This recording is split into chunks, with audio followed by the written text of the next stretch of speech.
They can't hear you if you don't hold both of them. So what I want to do is just introduce people to you, because really this is happening in large part because you decided enough is enough. And that's really what it takes, is one person with courage. You know, Billy Graham said that when one man takes a stand, the spines of others are stiffened. And that's what you've done. You've taken a stand. And when you take a stand, you'll find that you're not alone. So what are you doing out here? It's cold.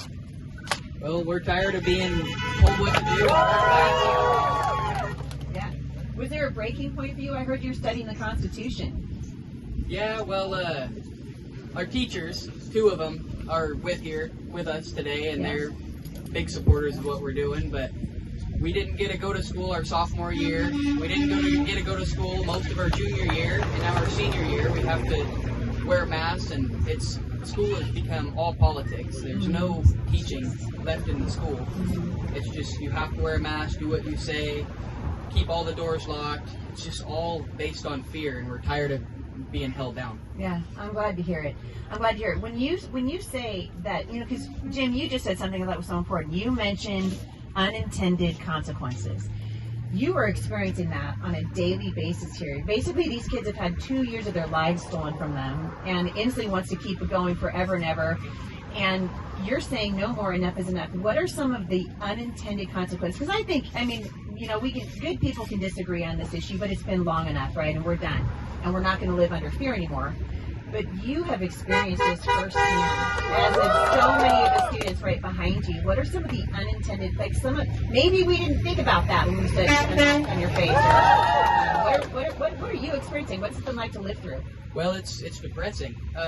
There was people, like, I have always had good grades, and I liked school, but I was ready to quit school and just go get my GED and be done with it. And all these kids that are out here are honor roll students, and the ASBs out here, and kids that like being in school and do well in school, and we can't go back in there because it's just depressing.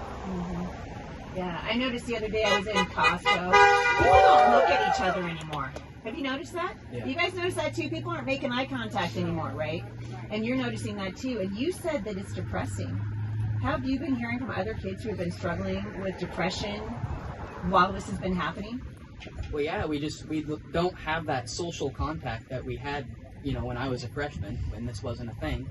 No one looks at each other, hardly anyone talks to each other. When we came back from remote learning, you know, our class was dead silent for the whole year. No one talked to each other. It was weird because they were classmates that I've had in my class in preschool, and we didn't know how to talk to each other after just a couple of years of not seeing each other. Yeah. And I'm trying to think, you know, if this is having this impact on you, what is it doing to kindergartners and the little kids who need that? They need to see faces. We need that, right? You guys need that interaction? Yeah, we need that. So, Jesse, where do you go from here? What's your plan now, Freedom Fighter? Well, we're hoping we can get the attention of more schools, and eventually we want to go up to the Capitol and make a real difference up there and protest up there. And you've been doing this for a couple days now, right? When did it start? Tuesday. What? Tell us about it, because there's a lot of people right now that are watching this online that are like, you know, wait a second, where are they in Washington? Where are we right now?